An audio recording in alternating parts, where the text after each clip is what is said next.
আজকে আমার এই সংক্ষিপ্ত বক্তব্য তথা ইষ্টালোচনা দু চার কথা শুরু করার চেষ্টা করব আমার প্রিয় পরমেরই কথা দিয়ে।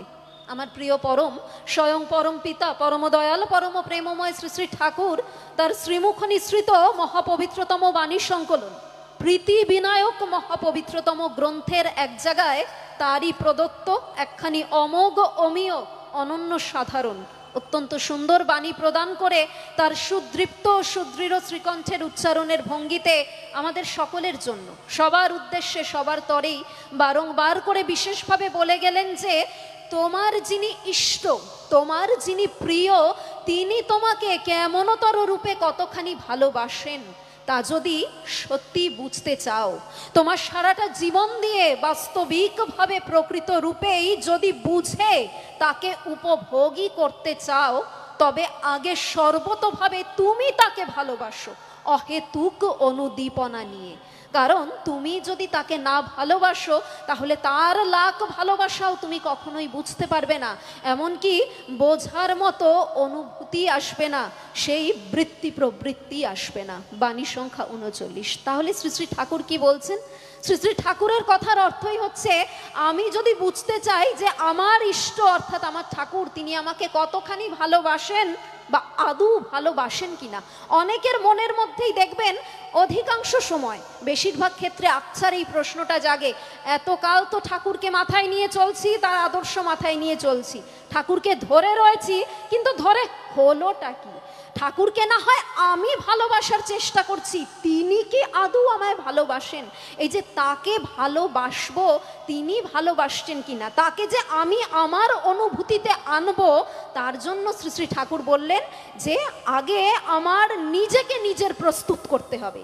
সর্বপ্রথমে তথা সর্বাগ্রেই আমাকে আমার ডে টু ডে লাইফ বা রোজকার জীবন চলনায় চলার ক্ষেত্রে আমার প্রতি প্রত্যেকটি বাক্য, কর্ম, আচার আচরণ, চাল চলন ও সুচরিত্র সুগঠিত করে তোলার মধ্য দিয়ে, নিজেকে গড়ে তোলার মাধ্যমে আমাকে ওই পরম পিতার মনজ্ঞ চলনে চলায় সু অভ্যস্ত হয়ে উঠে তারই মনের মতন ওই সত্যিকারের খাঁটি বাস্তববাদী প্রকৃত খাঁটি ঠাকুরের মানুষ হয়ে উঠতে হবে। শুধু কথার কথা নয়, সতের সঙ্গ করা সেই প্রকৃত সৎসঙ্গী ব্যক্তিত্ব স্বরূপ আমাদের সকলকেই হয়ে উঠতে হবে। আর ওই তাকে ভালোবাসতে বাসতে, অর্থাৎ ইষ্টকে জীবনে মুখ্য করে তুলে নিঃশর্তে নিঃস্বার্থে নিখাদ রূপে তাকে খুব ভালোবাসতে বাসতে আমার আপনার আমাদের প্রতি প্রত্যেকের অন্তরের অন্তঃস্থলের সেই অন্তর্নিহিত সুপ্ত ঠাকুরত্ব বোধ তথা ঐশ্বরিক বোধ জেগে উঠবে। আর সেই বোধ, সেই অনুভূতিকে চিরজাগরুক, চিরজাগরিত তথা চিরবিকশিত করে তোলবার জন্যই আজকে পরম পিতার যিনি রেত ধারা, তার রেতবাহী উত্তরসূরি পরম পিতার চতুর্থ পুরুষ, আমাদের সবার হৃদয়ের অধীশ্বর, সকলের প্রাণাধিক প্রিয় আমাদের বর্তমান পরম পূজ্যপাদ শ্রী শ্রী আচার্যদেব দাদা, তিনি দেখুন একেবারে সপরিবার এই 100 দিনের ঐতিহাসিক ভারত পরিক্রমায় বেরিয়ে পড়েছেন। দিক বিদিকে তিনি পরিদর্শন ও পরিভ্রমণ করে বেড়াচ্ছেন। আর আমাদের সবার জন্য যত কথা, যত কিছু কথা তিনি বলছেন, তার শ্রীকণ্ঠ হতে, শ্রীমুখ হতে ওই অবিরাম ধারায় নির্গত তথা নিঃসৃত যে অমোঘমীয় বাণীগুলি, কথাগুলি এখন আর আমাদের কারোরই অজানা নয়, কারোর দৃষ্টির অন্তরালে অগোচরে বা গোপনে নেই। কারণ সোশ্যাল মিডিয়ার দৌলতে সমস্তটা রাতারাতি ভাইরাল হয়ে যাচ্ছে। আমাদের বর্তমান পরম পূজ্যপাদ শ্রী শ্রী আচার্যদেব দাদা তিনি যত কিছু যা কিছু বলছেন না, তার জিস্ট বা সার কথা, তার মূল কথা তথা সর্বপ্রধান মূল উপজীব্য বিষয় এটাই, তিনি বলছেন আপনাদের জীবনগুলোকে আপনারা একেবারে ঠাকুরে ঠাকুরে ঠাকুরময় করে তোলেন, ইষ্টে ইষ্টে ইষ্টময় হয়ে ওঠেন, জীবনগুলোকে ইষ্টানুরাগে রঞ্জিত পরিপূর্ণ করে তোলেন। তাহলে তিনি আজকে কেন বলছেন জীবনগুলোকে ঠাকুরে ঠাকুরে ঠাকুরময় করে তুলতে হবে? কেন শ্রী শ্রী ঠাকুর বলে গিয়েছিলেন যে দীক্ষা কথার অর্থই হচ্ছে দক্ষতা অর্জন করা, দীক্ষা নিয়ে নিয়ম মতো চললে তবে হয় উন্নত। পুনরায় শ্রী শ্রী ঠাকুর বললেন না যে দীক্ষা কথার অর্থই হচ্ছে নিষ্ঠা আকুতির সহিত যার অনুশীলনের ভিতর দিয়ে মানুষ সব দিক দিয়ে দক্ষ হয়ে ওঠে। সর্বতভাবে দক্ষ হওয়াই দীক্ষার মৌলিক উদ্দেশ্য, উন্নতির কৃষ্টিতন্ত্র। তার মানেই শ্রী শ্রী ঠাকুর বললেন দীক্ষা মানে আর কিচ্ছু না, only practice, practice and practice, because practice makes a man perfect. তাহলে আমাদের ঘরে ঘরে ওই ইষ্ট চর্চাগুলো কেন চারিয়ে দিতে হবে? কেন আজকে জীবনগুলোকে ঠাকুরে ঠাকুরে ঠাকুরময়, ইষ্টে ইষ্টে ইষ্টময় করে তুলতে হবে? এই যে আজকে আমরা ডিপি ওয়ার্ক করতে বেরোচ্ছি না, বহু জায়গায় গেছি, বিভিন্ন বাড়িতে গিয়ে দেখেছি অনেকের মনে এটা প্রশ্ন। অনেকে আমাদের কাছে জানতে চেয়েছেন, জিজ্ঞাসা করেছেন যে ঠাকুরকে ধরবো কেন, দীক্ষাটা নেব কেন, জীবনে সদ্গুরু ধরার প্রয়োজনীয়তা কোথায় বা কি কারণে তাকে গ্রহণ করব। দীক্ষা না নিয়েও তো জীবনটা ভালোই কাটছে, বহাল তবিয়তে আছি, দিব্য চলে যাচ্ছে, তাহলে ঠাকুরকে ধরবো কেন? এই যে তাকে ধরবো কেন, সেই প্রশ্নের প্রতি উত্তর দিতে গিয়ে একটি অতি সংক্ষিপ্ত বাস্তবিক যাজনমূলক জীবনীয় ঘটনার কথা ভীষণভাবে মনে পড়ে যাচ্ছে, ছোট্টভাবেই উল্লেখ করব। আমার প্রিয় পরম স্বয়ং পরম পিতা পরম দয়াল পরম প্রেমময় শ্রী শ্রী ঠাকুর একদিন আমাদের দেওঘর পুণ্যধাম ঠাকুর বাড়ি আমাদের সৎসঙ্গ আশ্রমের পার্লারে প্রতি প্রত্যহের ন্যায় তার শ্বেত শুভ্র আসনে বিরাজমান।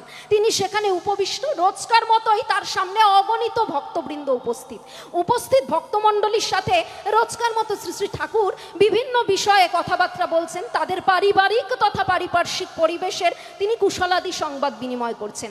এমন সময় পার্লারে শ্রী শ্রী ঠাকুর সমীপে এসে উপস্থিত হলেন পরম পিতার জ্যেষ্ঠ আত্মজ, তার আদরের বড় খোকা আমাদের পরম পূজ্যপাদ শ্রী শ্রী পিতৃদেব। শ্রী শ্রী বরদা পার্লারের ভিতরে প্রবেশ করেই দেখলেন শ্রী শ্রী ঠাকুরের ঠিক সামনেটায় বসে রয়েছেন তৎকালীন সময়ে শ্রী শ্রী ঠাকুরের একজন একনিষ্ঠ কর্মী, তার পরম প্রিয় শিষ্য তথা ভক্ত, আমাদের ওই সৎসঙ্গ আশ্রমেই থাকেন আশ্রমিক বাসী শ্রদ্ধেয় সৎসঙ্গী গুরু ভাই মনোহর মিস্ত্রি দাদা, যিনি তার পেশাগতভাবে বা জীবিকা সূত্রে একজন কাঠ মিস্ত্রি ছিলেন, কাঠের আসবাবপত্র বিনির্মাণের কাজ করতেন। তা শ্রদ্ধেয় মনোহরদাকে ঠিক সামনেটায় বসে থাকতে দেখে পরম পূজ্যপাদ শ্রী শ্রী বরদা তার উদ্দেশ্যে তৎক্ষণাৎ বলে উঠলেন, হ্যাঁ রে মনোহর, তোরে একটা কাম দিমু, তুই কি করবার পারিস? শ্রদ্ধেয় মনোহরদা বলছেন, আজ্ঞে বরদা, আপনি আদেশ করেন, আপনি আদেশ করলেই পারি। শ্রী শ্রী বরদা বললেন, আমার দীর্ঘদিনের সুপ্ত ইচ্ছা শ্রী শ্রী ঠাকুরের বসবার জন্য, তার আরাম করবার জন্য আমি একটা কাঠের আরাম কেদারা মানে কাঠের চেয়ার আমি সেটা নির্মাণ করে দেব, তা তুই কি সেটা প্রস্তুত করতে পারিস? শ্রদ্ধেয় মনোহরদা বলছেন, শ্রী শ্রী ঠাকুর আদেশ করলে আর আপনি অনুমতি দিলেই পারি, অসম্ভব সম্ভব করতে পারি, অসাধ্য সাধন হবে। পরম পূজ্যপাদ শ্রী শ্রী বরদা শ্রী শ্রী ঠাকুরের অনুমতি নিয়ে তাকে আদেশ করলেন যে আগামীকাল থেকে তুই শ্রী শ্রী ঠাকুরের বসবার জন্য ওই কাঠের চেয়ার তৈরি করবার, ওই প্রস্তুত করবার কাজ শুরু করে দে।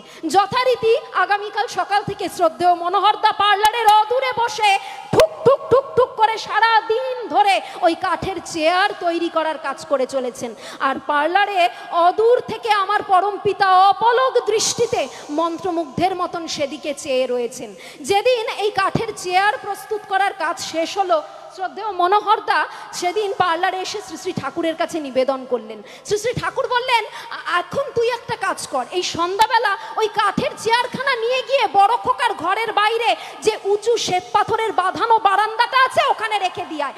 আগামীকাল অতি প্রত্যুষে প্রাতঃকালীন বিনতি প্রার্থনার সমাপনান্তে আমি তোকে সাথে করে নিয়ে গিয়ে ওই কাঠের চেয়ারটা দেখব, তুই কিন্তু অতি অবশ্যই আমার সঙ্গে থাকিস।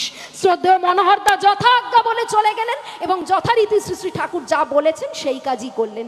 আগামীকাল অতি প্রত্যুষে যথারীতি শ্রী শ্রী ঠাকুর যখন শ্রদ্ধেয় মনোহরদাকে সাথে করে নিয়ে ওই কাঠের চেয়ারখানা দেখতে গেছেন, তিনি একদম টপ টু বটম মাথা থেকে পা পর্যন্ত চেয়ারটা খুঁটিয়ে খুঁটিয়ে অবজার্ভ করছেন। দীর্ঘক্ষণ ধরে পর্যবেক্ষণ করবার পরে শ্রী শ্রী ঠাকুর মনোহরদার দিকে তাকিয়ে বলে উঠলেন, ওই বাদিকের পায়াটা যেন একটু লড়বড় করে, ভাঙবো নাকি? বসলে কি ওটা ভাঙবো? শ্রদ্ধেয় মনোহরদা বলছেন, আগে না ঠাকুর, ভাঙবো না। হয়েছে কি, ওই বসার জায়গাটার সাথে বাদিকের পায়াটার ছোট্ট একটা গ্যাপ আছে, আপনি চিন্তা করবেন না, আমি পরে জোরাতালি দিয়া দিমুনে। যেই মুহূর্তে শ্রদ্ধেয় মনোহরদা এই কথা বলেছেন, পরম পিতা বড় বড় করে গোল গোল করে চোখ পাকিয়ে তার দিকে চেয়ে রয়েছেন। তারপর বলে উঠলেন, কি করবি কইলি, কি করবি? শ্রদ্ধেয় মনোহরদা পুনরায় বললেন, আগে পরে জোরাতালি দিয়া দিমুনে। শ্রী শ্রী ঠাকুর তখন মুচকি মুচকি হাসছেন। আমার পরম পিতার দিব্য মুখমণ্ডলে ঈষৎ দিব্য হাসি, হাসতে হাসতে বললেন, জোড়াতালি দিবি মানে গোজামিল দিবি, কিন্তু শোনো মনি, আমি কই কি, ওই কাঠের পাটাতনে তো গোজামিল দিবা, কিন্তু তার তুলনায় 1000 গুণ বেশি গোজামিল যে চরিত্রের মধ্যে ঢুকবে, হেইটা মেরামত করবা কেমনে? আজকের যুগে দাঁড়িয়ে দেখুন আমাদের সবার চরিত্রে ওই গোজামিলটা চারিয়ে গেছে।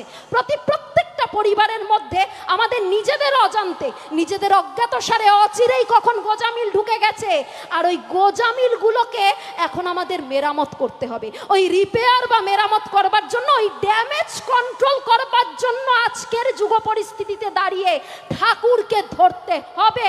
এখানেই সদ্গুরুর সৎ নামে সদ্দীক্ষা গ্রহণ করবার গুরুত্ব, তাৎপর্য, প্রয়োজনীয়তা ও প্রাসঙ্গিকতা।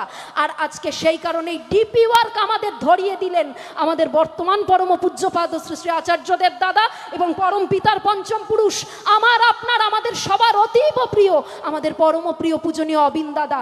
আমাদের নাকতলা অঞ্চলে আমরা প্রচুর ডিপি ওয়ার্কের কাজ করেছি। এই ডিপি ওয়ার্কের কাজ করতে গিয়ে আমরা একটা বিষয় ভীষণভাবে লক্ষ্য করেছি। সেটা কি জানেন তো? আমরা যে বাড়িতে বাড়িতে গেছি না, মানুষের কিন্তু আর্থিক সচ্ছলতার অভাব নেই। আজকে যে আমরা এখানে যতগুলি মানুষ বসে আছি, কারোর জীবনেই কিন্তু আর্থিক সচ্ছলতার অভাব নেই। পরম পিতার দয়ায় মাথার উপরে ছাদ রয়েছে, আর কিছু না হোক আমরা ডাল ভাত খেয়ে ভালো আছি। আমরা আমাদের পরিবার নিয়ে মোটামুটি ভালোভাবে বেঁচে পড়তে রয়েছি। আর প্রত্যেকটা মানুষের বাড়ি, গাড়ি, ধন সম্পদ, এমনকি মোটা টাকা ব্যাংক ব্যালেন্সও রয়েছে। কিন্তু সমস্যাটা তাহলে কোথায়? সমস্যাটা হচ্ছে মানুষগুলি ঘরে ঘরে ডিপ্রেশনে ভুগছে। প্রত্যেকটা ঘরে গিয়ে আমরা দেখছি কি ভীষণ মেন্টাল ডিপ্রেশন তাদের মধ্যে। আমরা আমাদের মন্দিরের ঠিক সামনে, মানে নাকতলা সৎসঙ্গ বিহারের ঠিক সামনে একটা বাড়িতে ডিপি ওয়ার্ক করতে গেছি, মায়েরা মিলে, শুধু মায়েরা। গিয়ে দেখছি সেই বাড়িতে শুধু দুজন স্বামী স্ত্রী থাকেন, দুজনেই অত্যন্ত বয়স্ক, বার্ধক্যজনিত সমস্যা ও মনোকষ্টে ভুগছেন। আর সেই বাড়ির যিনি গৃহকর্ত্রী মা, কোমর থেকে পা পর্যন্ত পুরোটা প্যারালাইজড, একেবারে পক্ষাঘাতগ্রস্ত, উঠে বসতেই পারেন না, চলা তো দূরস্থ। আমরা যখন তাদের কাছে গিয়ে যাজন করলাম, তারা মন্ত্রমুগ্ধের মতন শুনলেন, এবং যে মানুষটি উঠে বসতে পারতেন না, এক সপ্তাহ যাজন করবার পরে তিনি উঠে বসেছেন এবং তিনি পুনরায় ইষ্টবৃত্তি শুরু করেছেন। আমরা নিজেরা হাতে ধরিয়ে দিয়ে তাকে ইষ্টবৃত্তি করিয়ে এসেছি। 1 মাস হয়ে যাওয়ার পরে আমরা যখন ইষ্টবৃত্তির অর্ঘ্যটা তার কাছে চাওয়ার জন্য গেলাম, যখন জানাতে গেলাম আপনার কিন্তু ইষ্টার্ঘ্য জমা দেওয়ার সময় হয়ে গেছে, শুনলে বিশ্বাস করবেন না, অবিশ্বাস্য অলৌকিক ঘটনা বলে মনে হবে। সেই প্যারালাইজড মা নিজের পায়ে হেঁটে এসে দরজা খুলে আমাদের ভিতরে ডেকেছেন, আমাদের সাদরে ভিতরে বসবার জন্য আমন্ত্রণ ও আহ্বান জানিয়েছেন, আর আমাদের কাছে টেনে নিয়েছেন, বুকে টেনে নিয়ে বলেছেন, আমার নিজের সন্তান আমার জন্য যা করেনি তোমরা তাই করলে। আমি ইষ্টহারা, মঙ্গলহারা হয়ে পড়েছিলাম, ঠাকুরের থেকে বিচ্ছিন্ন হয়ে গিয়েছিলাম। আমার ঠাকুরকে তোমরা পুনরায় আমার কাছে ফিরিয়ে দিলে, তাকে আবার আমার কাছে ফিরিয়ে দিয়েছ, জন্ম জন্মান্তরেও এই ঋণ পরিশোধ করবার মতন নয়। যখন এই ঘটনাটা আমরা আচার্যদেবের কাছে গিয়ে নিবেদন করলাম, পূজনীয় অবিন দাদাকে বললাম, অবিন দাদা অত্যন্ত খুশি হয়ে বললেন, এই মানুষগুলোকে বাঁচানোর জন্যই তো ডিপি ওয়ার্ক দিলাম রে, আর তো কিছু নয়। এই মানুষগুলো ঘরে ঘরে মরে বেঁচে আছে, মরে বেঁচে আছে, শুধু তারা প্রতীক্ষায় রয়েছে কবে ঠাকুরের কোনো বার্তাবাহী লোক আসবে, একটু বাঁচা বাড়ার পথ দেখাবে, একটু আলো মঙ্গলের পথ প্রদর্শন করবে। তার জন্যই তো ডিপি ওয়ার্ক দিলাম। আজকে আমরা ঘরে ঘরে এই বাঁচার বার্তা নিয়ে যাচ্ছি, এই প্রেমের বার্তা, ইষ্টের প্রেমের বার্তা, আচার্যদেবের প্রেমের মিষ্টি মধুর বার্তা নিয়ে যাচ্ছি, যাতে মানুষগুলো ওই বিইং অ্যান্ড বিকামিং, অর্থাৎ বাঁচা বাড়া তথা জীবন বৃদ্ধির পথে ক্রমশ একটু একটু করে অগ্রসর ধাবিত হতে পারে, সেদিকে যাতে এগোতে পারে। আর তাহলেই কিন্তু আজকের এই যে 21st সেঞ্চুরি, এই 21বিংশ শতাব্দীর এই ঘোরতর কলি যুগের যিনি সর্বশেষ কল্কিরূপী অবতারী মহাপুরুষ, আমার আপনার আমাদের সকলের প্রিয় পরম, স্বয়ং পরম পিতা, পরম দয়াল, পরম প্রেমময় যুগ পুরুষোত্তম শ্রী শ্রী ঠাকুর অনুকূল চন্দ্র, তার আশার সার্থকতা রয়েছে। তবে তার আশা সার্থক হবে যদি আমরা সঠিকভাবে বাঁচতে বাড়তে পারি। ঠাকুরের এটাই ইডিওলজি, এটাই তার জীবন দর্শন তথা মতাদর্শ, মানুষকে নিয়ে চলা, মানুষকে ভালোভাবে বাঁচতে বাড়তে সেই পথে এগিয়ে দেওয়া। সুতরাং আমরা আরো থেকে আরোতর রূপে তার হয়ে উঠব। পরম পিতা প্রদত্ত প্রত্যেকটি কথা, তার আদেশ নির্দেশ অমোঘমীয় বাণী, আসুন জীবন দিয়ে পুঙ্খানুপুঙ্খ রূপে পরিপালন, পরিপূরণ তথা প্রতিপালন করে চলি। আর কিছু না হোক, অন্তত পক্ষে সৎসঙ্গী হিসাবে আমরা নিত্যদিন উপযুক্ত প্রকারে ওই নাম ধ্যান পরায়ণ তথা ইষ্টবৃত্তি পরায়ণ হয়ে চলবো। এবং সর্বশেষে তথা সর্বোপরি যে বিষয়টা আসছে তা হলো পুঙ্খানুপুঙ্খ রূপে ইষ্ট নির্দেশ তথা আচার্য নির্দেশ প্রতিপালন করে চলা। কারণ আমরা সকলেই তো শিখেছি যে ইষ্ট লাগি কর্ম করা সেই তো হলো পুণ্যে ভরা। উষা নিশায় মন্ত্র সাধন চলাফেরায় জপ, যথাসময় ইষ্ট নির্দেশ মূর্ত করাই তপ। পুনরায় শ্রী শ্রী ঠাকুর বললেন কৃপা কথার অর্থই হচ্ছে করে পাওয়া। কারণ ওই কৃপা শব্দটা এসেছে ক্রিয়া ধাতু থেকে, তাই করাই পাওয়ার জননী। ধরো করো হও পাও, না করে যে পেতে চায় দুঃখ তার পিছে ধায়। সুতরাং আমরা সবাই খুব ভালোভাবে জানি যে এখন আমাদের সামনে সৎসঙ্গী হিসাবে সর্বপ্রধান ইষ্ট নির্দেশ তথা আচার্য নির্দেশ ডিপি ওয়ার্ক তো রয়েছে, কিন্তু অতি সম্প্রতি আমাদের পরম পিতার পঞ্চম পুরুষ আমাদের পরম প্রিয় পূজনীয় অবিন দাদা সব মন্দিরে মন্দিরে একটা বার্তা পাঠিয়েছেন। অতি সম্প্রতি তিনি এই নির্দেশ পাঠিয়েছেন। আমরা আমাদের মন্দির নাকতলা সৎসঙ্গ বিহার থেকে যা জেনেছি যে আচার্যদেব এখন চাইছেন আমরা একটু দীক্ষা কার্যক্রমে মন দিই। কারণ তিনি বলছেন চতুর্দিকে একটা ডিপি ওয়ার্ক রব উঠেছে, খুব ভালো কথা। আমরা অনেক ডিপি ওয়ার্কের কাজ যে যার সাধ্য মতন করেছি, করে চলছি।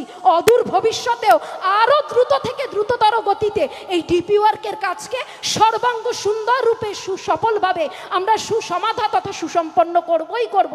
কিন্তু ডিপি ওয়ার্ক করতে গিয়ে কোথাও না কোথাও দীক্ষা কার্যক্রমে একটু ঢিলেমি পড়ে যাচ্ছে, এমনটা যেন না হয়। কারণ শ্রী ঠাকুর বললেন না, আশীর্বাদ কথার অর্থই হচ্ছে অনুশাসনবাদ।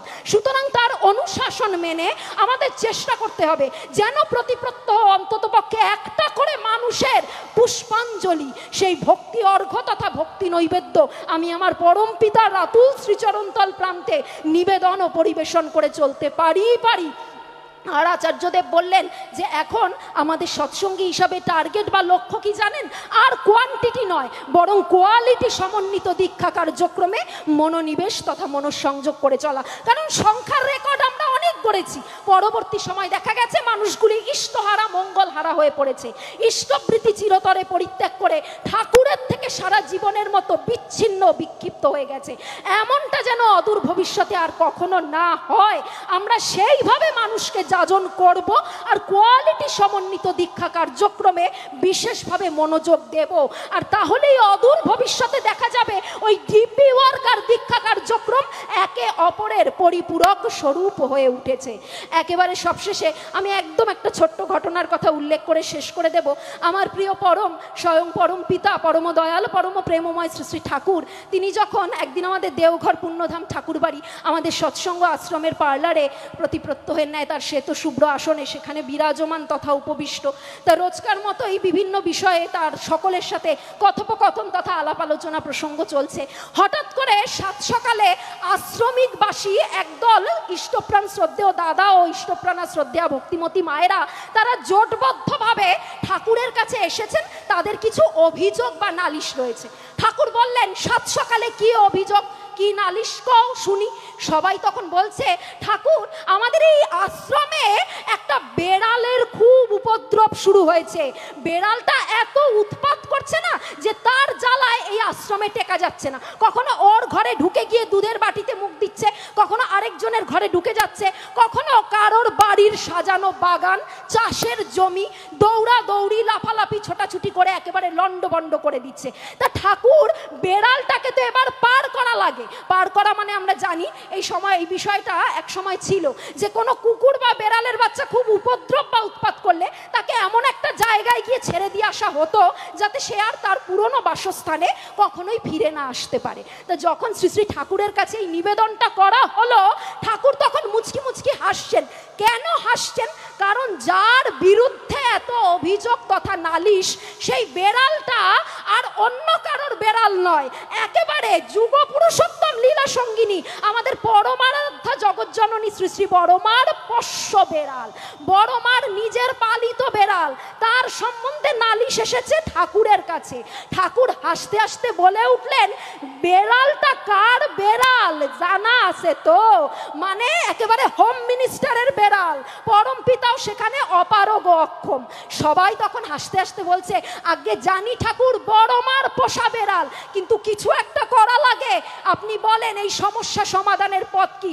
না হলে এই আশ্রমে হয় বেড়াল থাকবে নয় মানুষ থাকবে, আমরা আর পাচ্ছি না। শ্রী শ্রী ঠাকুর বললেন একটাই সমাধানের পথ। কি পথ? বেড়ালটার গলায় ঘন্টা বাঁধতে হবে, তাহলে গুটি গুটি পায়ে যেখানে যাবে ওই ঘন্টার আওয়াজে সবাই সজাগ ও সচেতন হয়ে যাবে, যে যার বাড়ির জিনিসপত্র সুন্দরভাবে আগলাতে পারবে। সবাই বলছে, বলেন কি ঠাকুর, ও বেড়াল যা দুষ্টু, ওকে তো বাগেই আনা যায় না, কাবুই করা যায় না, ঘন্টাটা বাঁধবো কি করে?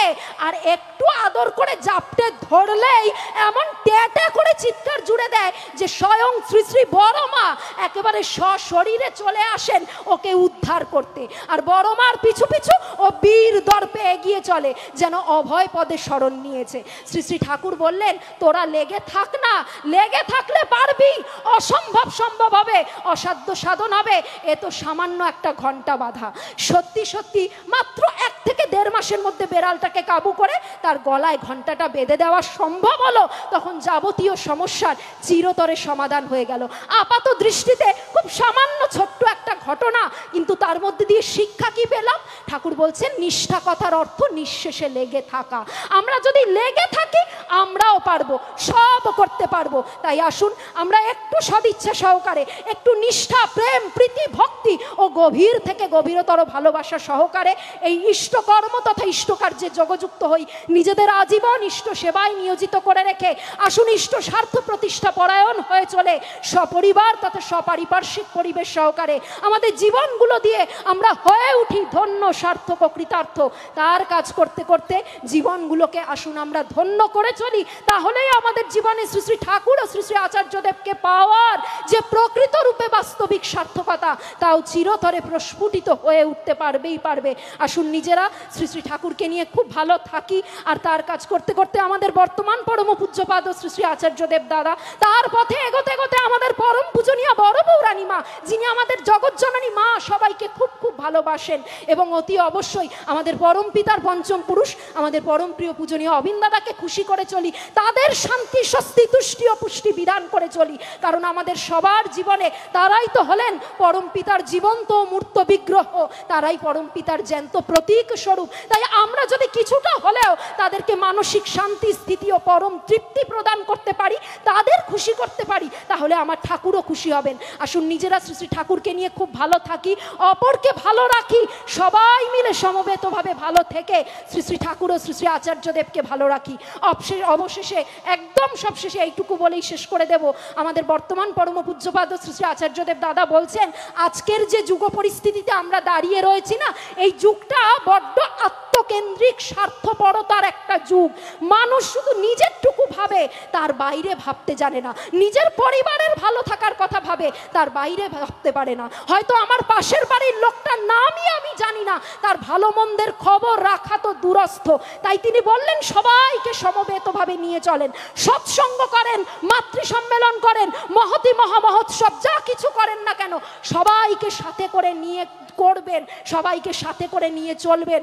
আমরা সৎসঙ্গীরা না হয় আজকের যুগ পরিস্থিতিতে দাঁড়িয়ে অন্যদের থেকে একটুখানি ব্যতিক্রমী হলাম।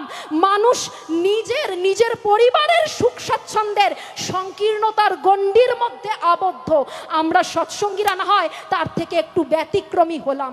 আমরা সমগ্র সমাজ, জাতি, দেশ তথা রাষ্ট্রের বুকে আমরা ইষ্টের বার্তা, আচার্যদেবের প্রেমের মিষ্টি মধুর বার্তা বিতরণ করব এবং সর্বোপরি আমার প্রিয়কে বিতরণ করে বেড়াবো। তাহলে নিজেও ভালো থাকা যাবে, অপরকেও ভালো রাখা যাবে, সবাই মিলে খুব খুব ভালো থাকা যাবে। তাই শ্রী শ্রী ঠাকুর বলছেন না, ভাবছো বসে চলবে কিসে, তুমি ভাববার কে? ভাববার যিনি ভাবছেন তিনি, তুমি ভাবো তাকে। ঝড় ঝঞ্ঝা যতই আসুক মনে রাখিস জোর, মাথায় আছেন দয়াল ঠাকুর, ভাবনা কিরে তোর। ঘর সংসার যাই না করিস, থাকবি ইষ্টে রত, সব কাজেতে পাবি বল মাতাল হাতির মতো। জীবন থেকে সব চিন্তা ভাবনা, যাবতীয় দুর্ভাবনা ও দুর্ভোগ চিরতরে কেটে যাবে। আসুন আমরা শ্রী শ্রী ঠাকুরের মানুষ নিজেরা হয়ে উঠি, অপরকে তার মানুষ করে তুলে এই মহান জীবন সাধনা তথা জীবন ব্রতে ব্রতী হয়ে আরো থেকে আরো তর রূপে সমবেতভাবে ওই ইষ্ট পথের পানে তথা ইষ্ট লক্ষ্যের পানেই পুনরায় পুনরুদ্দীপ্ত ও পুনরুজ্জীবিত হয়ে চলি। আর আজকের এই মহতি মহামহোৎসবের প্রাঙ্গণে দাঁড়িয়ে আসুন আমরা আমাদের সকলের প্রিয় পরম, স্বয়ং পরম পিতা, পরম দয়াল, পরম প্রেমময় শ্রী শ্রী ঠাকুরের ভাষাতে তার উদ্দেশ্যেই সকল সৎসঙ্গী গুরু ভাই বোনেরা মিলে সমবেতভাবে ওই সুদৃপ্ত সুদৃঢ় শ্রীকণ্ঠের উচ্চারণের ভঙ্গিতে এক বাক্যে এক ভাষায় এক স্বরে ভীষণভাবে বলে উঠিছে, প্রশ্ন আমার অস্তে যাউক রহুক যুক্তি সরে, তোমার ব্রত করব পালন মরণ স্তব্ধ করে। দিন দয়াময় ডাকছে রে ওই এখনো তুই ওঠরে জেগে, জীবন ব্রতে ব্রতী হয়ে ইষ্টপথে চল রে বেগে। তোমার তৃপ্তি স্বস্তি পোষণ বিশ্বে তোমার জয়গান, তাই যেন হয় সাধনা আমার, তাই হোক আমার অভিযান। বাধার কথা শুনিস নে তুই ইষ্টপানে চল, শতেক অভাব মোচন হবে বাড়বে বুকে বল। আমি আমার প্রিয় পরম স্বয়ং পরম পিতা পরম দয়াল পরম প্রেমময় শ্রী শ্রী ঠাকুরের আতুল শ্রীচরণতল প্রান্তে সবারই সপরিবার তথা সপারিপার্শ্বিক সর্বাঙ্গীন মঙ্গল ইষ্টচ্ছল দীর্ঘায়ু জীবন প্রার্থনা করছি। খুব খুব ভালো থাকবেন সবাই। জয় গুরু সবাইকে।